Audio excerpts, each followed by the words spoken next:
And hello once again, everybody. This is Splattercat. I didn't feel right leaving you with that last episode where I just finally unlocked the dungeon, so I figured I would invite you all to see what is going to go on as we unlock this lower lair. As you can see, Thomas Vitalis, who has the golden staff, is just carving his way through mobs. I'm pretty sure he's able to one-shot most of them. He actually does not seem to be slowing a bit. He's actually running through Hobgoblin Kaisers like they're not even there.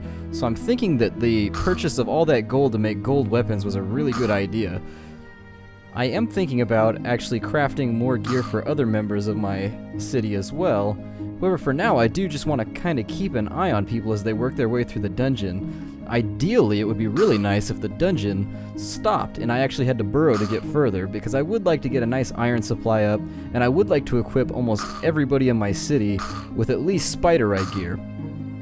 For now, that may not be an option, though. Just kind of keeping an eye on my various guys here, seeing if he's throwing down okay. And it looks like they're cutting through even the tougher ones, which are the Hobgoblin Kaisers. He is taking some damage, but he is lower level as well. He's not quite ready for this level of the dungeon, so he's got some catch-up that he's going to have to do. Up here on the surface, let's see here, find a project to kind of stick with. It looks like our walls are being built, so I'm going to continue that project. And I'm just going to take that there.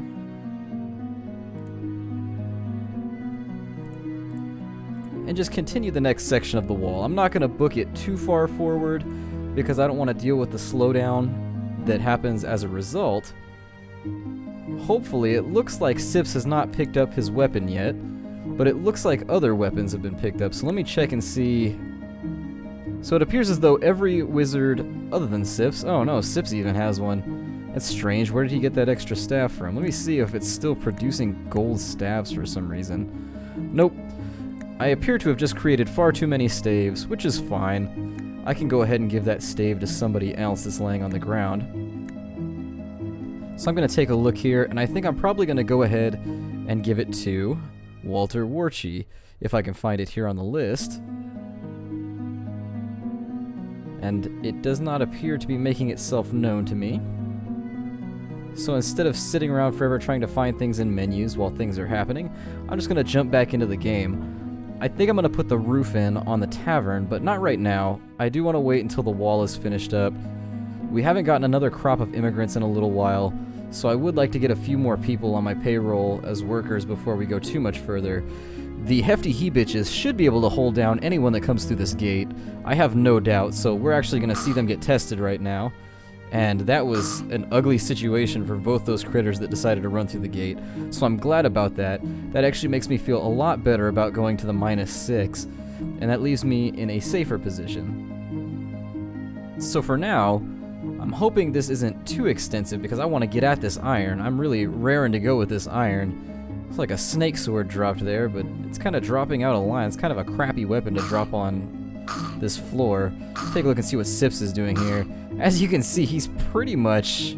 It took him 3 shots to take down a hobgoblin, so we're in a really good spot right now with our heroes. I am liking what they're doing. Back here on the surface, we've got another caravan, but he hasn't arrived yet, so that's fine. I'm gonna look at my food stocks and make sure those aren't completely borked at the moment. We have 38 steaks, so we'll be alright. We haven't quite run out of cows yet. I was a little worried that we would, and we probably will, which means I'll just set everybody back to making omelets. That wall section is almost completed, so I'm going to come down here and see if I can complete it here as well. I think we're probably going to need a little bit more there. And there we are. Hopefully they can place that without getting themselves trapped in. Over there the wall is continuous. Right here, I would like to get 2 layers going so that there's kind of a blockage right there where nobody can get in. That wall will run to the tavern. I'm thinking about doing another second access shaft through the base of the tavern down to the dungeon below, but I don't know how that's going to place me, and also it'll look kind of ugly. It's not something that I really like the aesthetic appeal of. Other things I should have going on is I should continue to build my bridge, which has gone woefully ignored over the last little bit, simply because I've had other projects going on, so I'm going to start placing some blocks here as well. The problem with the bridge is I have to build literally one brick at a time, which makes the whole thing just take a long time. Once we get a little further, we'll be able to, basically once I get this bottom layer in, I'll be able to do the top layers a little quicker. I'm going to take a look and see what this merchant has on offer. And it looks like he's an ironmonger. He's got the lightning, a named spear, and he's also got a blessed iron breastplate. Neither of those items is looking really appealing to me, but I am going to get rid of some of the other crappy gear that I have laying around, namely some of the warhammers and things of that nature. I don't think I'm going to send anyone down into the dungeon to pick up anything, really. We don't need to, per se. But I don't think there's going to be any hammers deeper in the dungeon either, so we'll just get rid of some of that extra gear, and we'll just take the cash. I would like to stockpile even more cash for the future, because as you can see, people show up every now and again with named weapons. This game can be a tad Diablo-esque in that regard. I've seen pretty awesome weapons drop just as a result of killing mobs. Let me see if I can clear out some of these trees so I can continue the wall. I'm also going to iron out this layer, I think. And that should be the last layer that I have to deal with before I can just build the wall up and over here. It's going to run this way, and it's just going to encompass all of this right here. I may even out this mountain. This mountain is dead smack in the way, and I really don't like its positioning, but I'll probably do that off camera just because that's kind of a tedious thing to do. I don't like doing mountain destruction on camera. Other things I'd like to set my mind to is really we're kind of... One of the downsides of this game is you spend a lot of time just watching and waiting for things to actually happen. The immigrant cycle, I feel, needs to be tuned up a little bit and actually make it quicker. I think you should probably get immigrants pretty rapidly versus when you build them new houses. I do have, here on my map, you can see a number of places. This entire condo complex is still ready to roll. Most of these are not lived in. Most of these are completely empty, so I still have space for another 6 or 7 people. It's just that it takes so long in between each immigrant to arrive. I've tried a number of things. I've tried just leaving my people idle for an hour or so, and that seems to speed the process up a little bit. So what I would recommend is if you're having trouble getting immigrants to show up, let them go idle and just leave the game running for about an hour with all the dungeons blocked off. And I think that's the quickest that I've accumulated immigrants so far, but even that was still pretty spaced out. For the time being, while they're hollowing out that mountain and they're also placing the walls, I do kind of want to just go down here to the dungeon and scope out what we've got going on. In the last episode, you'll remember that I mentioned that unfortunately I kind of got ahead of myself. I get bored whenever the dungeon isn't open, and I end up opening up dungeons maybe before they're ready. I'm glad I did this layer, however, a lot of the things that I want are going to require this entire layer just to be cleared out before I can even get at them. Luckily, our heroes are being really competent at the moment. It seems like they've reached a level where they don't have to risk dying so much anymore, and really I think attracting as many wizards as possible has really been the best strategy that I've even faced. I didn't really plan to have this many wizards, but if you're trying to arrange heroes, oh, this could get ugly really fast. Hopefully he whittles his way through at least a few of those before he retreats, because this battle could get really ugly if it swings up to the upper layer. This is the portion of the game that I really enjoy, when there's actually like things happening, when you can go down to the dungeon and watch people kind of kicking ass and taking names. It looks like he's probably going to have to retreat before very long though. He is dealing quite a bit of damage, but he is bruised, so I don't know if he's going to clear the whole room on his own. If he does, he's going to be a champ. I'm actually going to be really proud of him. Ronald the Clown Ormond. If he actually manages to clear this entire room solo, that's going to be just intense. And he's going to be more or less the B.A.M.F of the kingdom. And it looks like he pulled it off. I hate to sit here and narrate while they're just farming monsters, but as a level 15, the fact that he cleared that entire room is largely going to be attested to the fact that he has that golden staff. But man, that was pretty impressive.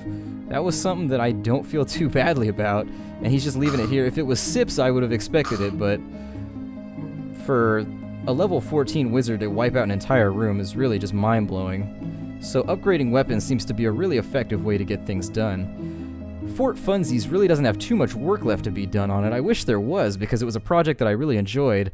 I am playing around with the idea of putting a wizard's tower right here, and when I do that, I promise to do it on camera because it's going to be circular, and a lot of people have problems building circles using squares, and it's it's tough. I tried to work out an equation for it, but it seems like it's something that you really need to have kind of a calculator and just some kind of number crunching utility to do, because it doesn't seem to be an even transition between blocks. But I can do a 7x7, I can do a 9x9, basically a 7 radius, I can do a 9 radius, and I can do an 11 radius. I'll probably show off a 7 radius when I decide to make the circular wizard's tower down here. It actually may serve, I do want to get some Highlanders to show up, so I may actually build a tower probably about 8 or 9 high, and then put a tavern room on top of it so that I can get a couple Highlanders at some point, because I've heard that their shape-shifting utility is actually pretty good. This wall is almost in place down here. I do wish that it would hurry up, but we'll find other things to work on, namely the bridge. It doesn't look like they've placed anything, though. So they are taking their sweet time at the moment. Hopefully nothing bum rushes our gate down here.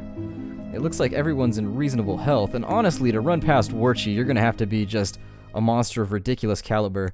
I did on -4. Unfortunately, it was off camera. It was really disappointing, but I ran into a named goblin.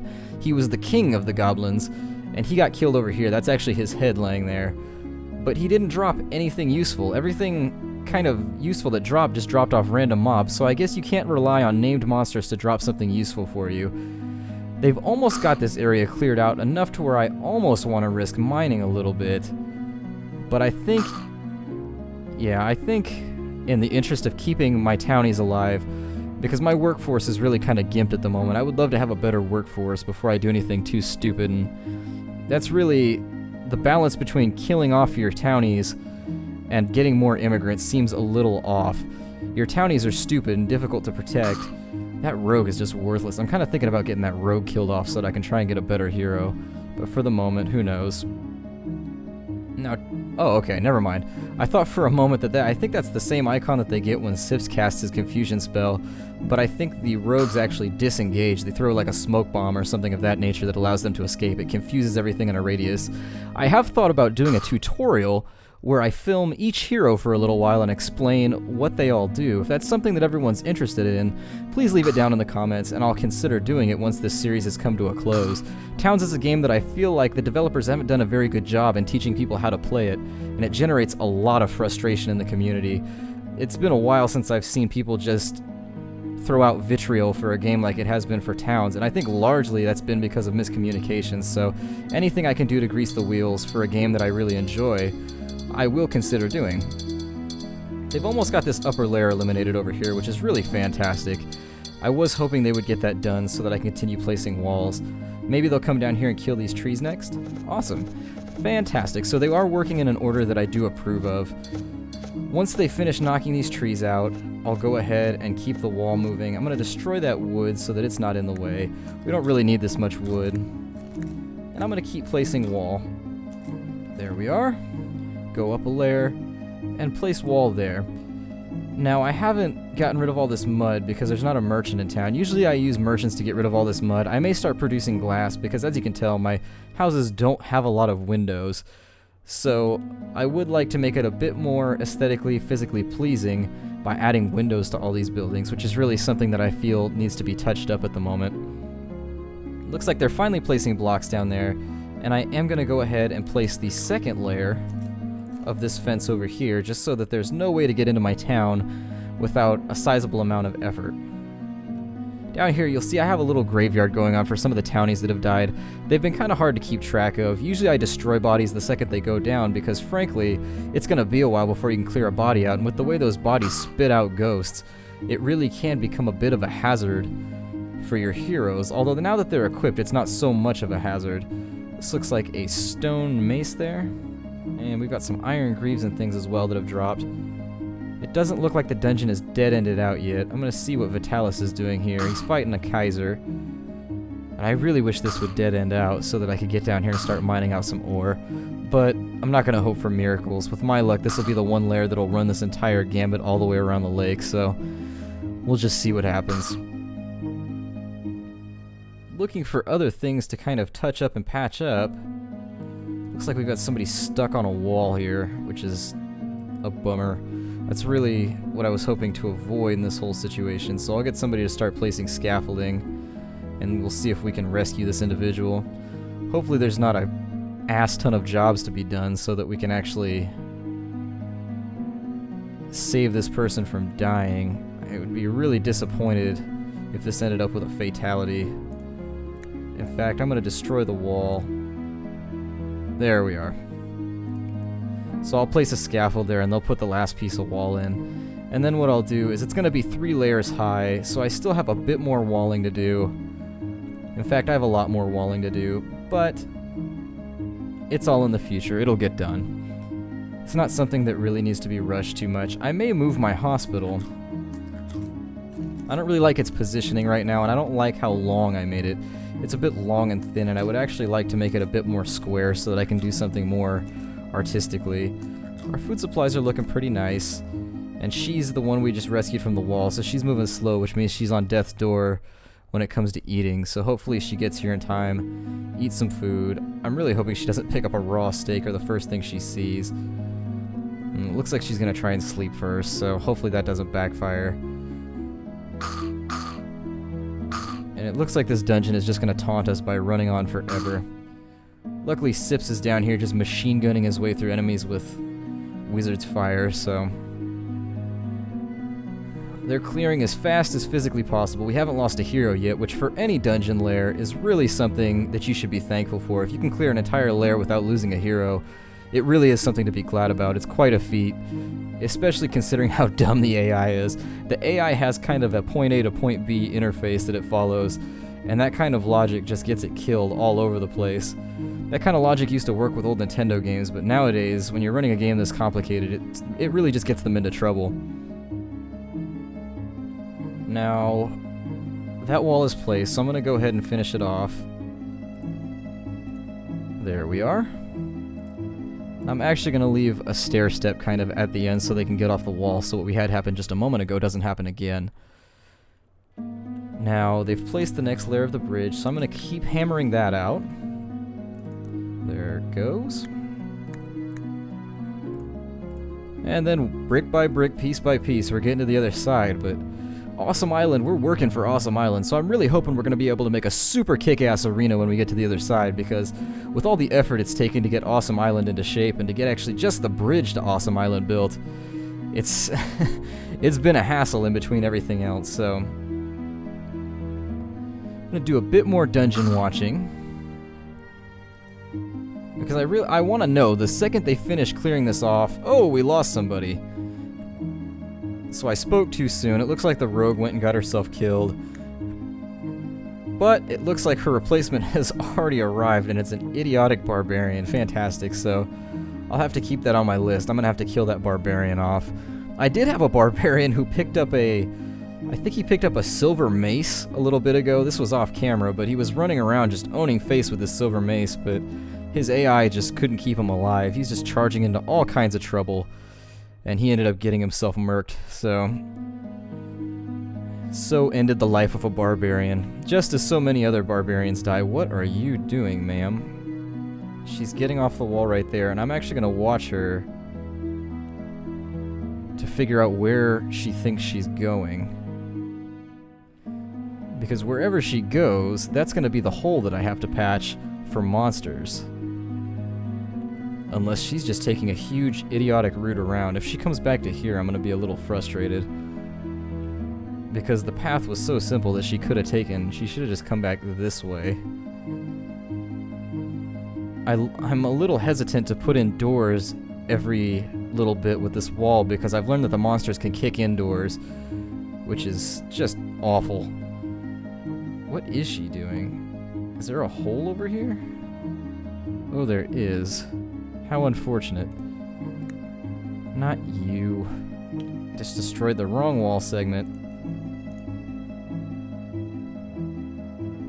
That is unfortunate. I'm not sure what's going on right there. It looks like it's got kind of a little overhang. Maybe I can get rid of it by mining. I'll try that. I'll see if I can mine out this square so that that doesn't attach anymore. It looks like the glue that Java uses to attach set pieces is backfiring on us like always. And we're almost there, the bridge to Awesome Island. And so now that you've seen kind of the progress we're making in the dungeon, I'm going to break this episode off. Thank you for joining me. My name is Splattercat, and this has been yet another episode of our Let's Play of Towns. I'll see you guys all in the future. Take care out there.